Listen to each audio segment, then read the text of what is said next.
Alright, here we are back again. My video camera, my cell phone video camera, will only let you record for 10 minutes straight.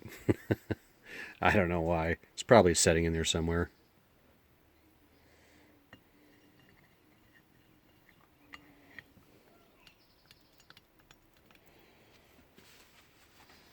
Do you have the correct valve on the correct side?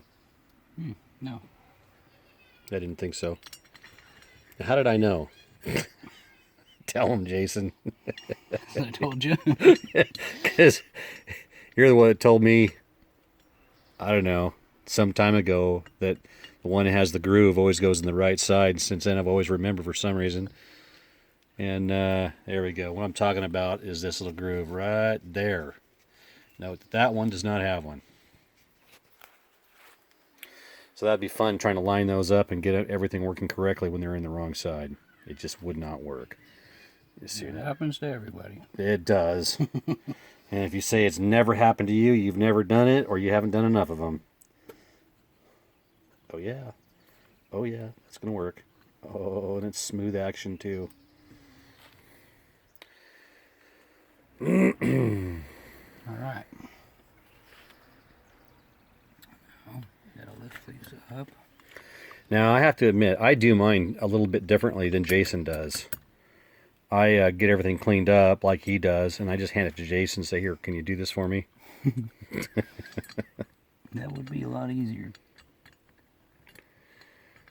Okay, so those little boogers go up, get out of your way. Trying to show that, yeah, there you go. You gotta lower them just enough that you can see through the hole. Turn this rack so that it slides all the way through. I'm going to let them go ahead and go down. I'm going to pull this one back up. This one back up. See if I can find the timing mark. There it is. Now, you want to explain to him about the timing marks?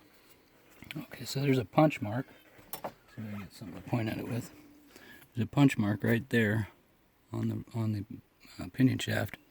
And then the rack down here, there's a line cut in it. I don't know if you could see it very well. I can. Now this one has a punch mark and a line as well.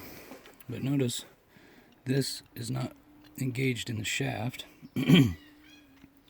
So they don't really line up quite yet. So if you notice, this one's slightly turned. As I pull on this and wiggle it around a little bit, I'll bring it over to where these two line up. Okay, so now take a better look. They both should be at 6 o'clock and lined up with the Beautiful. shaft. Okay, so that's when this little devil comes in.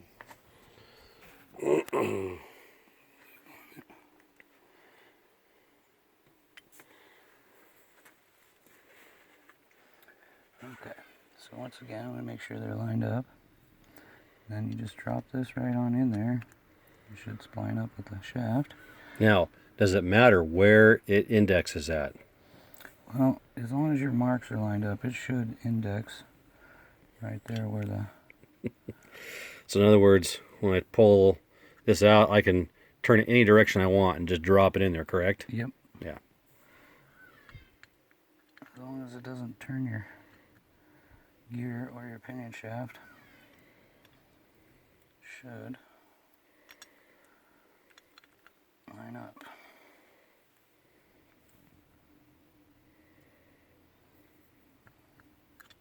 I always fidget around with it a little bit and make sure I can't get a more straight up alignment. And most of the time you can only get it where it needs to be. And there.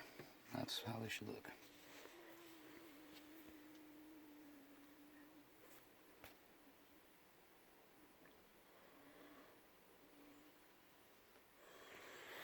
Now, if you're wondering why I don't go slamming it back and forth and double check and all the movement. No, I already know why. There is a good reason. One, this little guy kind of helps me keep everything aligned. You gotta work it past the grooves. Get it shoved all the way in there.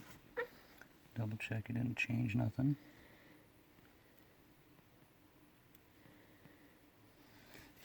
And I have to put this little screw in.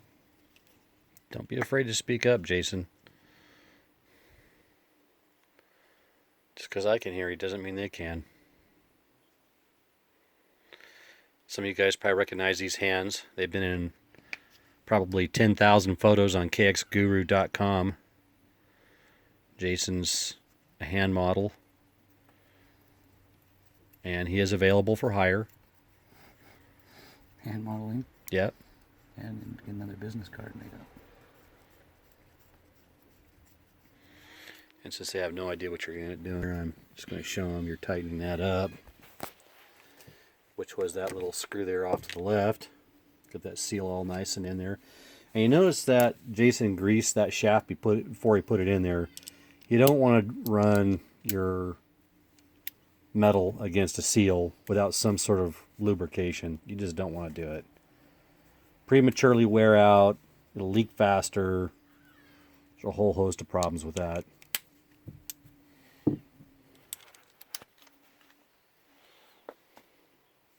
I'll back this all the way down to 0 for Alex. Inside joke.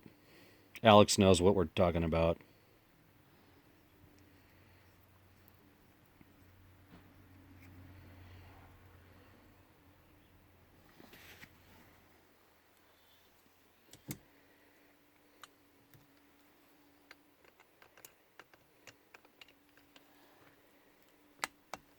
I mean, he even torques that one. Jason, you're so fussy.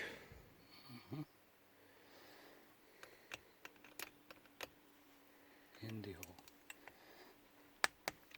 Alright, so that's torqued down.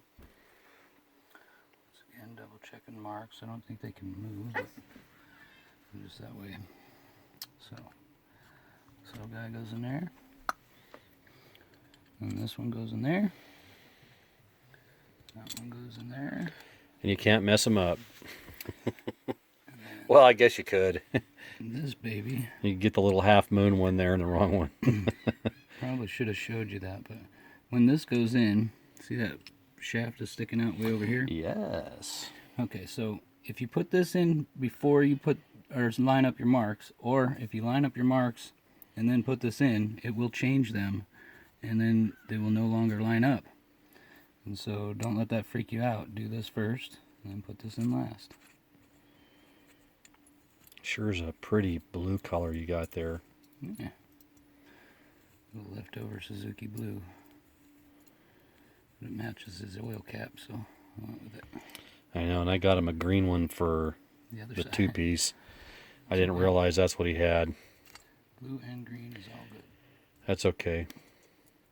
We can always order him a blue one, and he can send my green one back. I mean, this is a Kawasaki. Come on, it's not a Yamaha.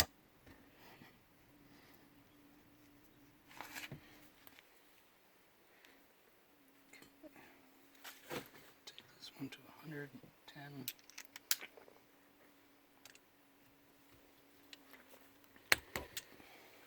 And voila. Now, flip this over if we want to, but I think I'm just going to kick it like that. And this one. Actually, no, I don't. Just do this.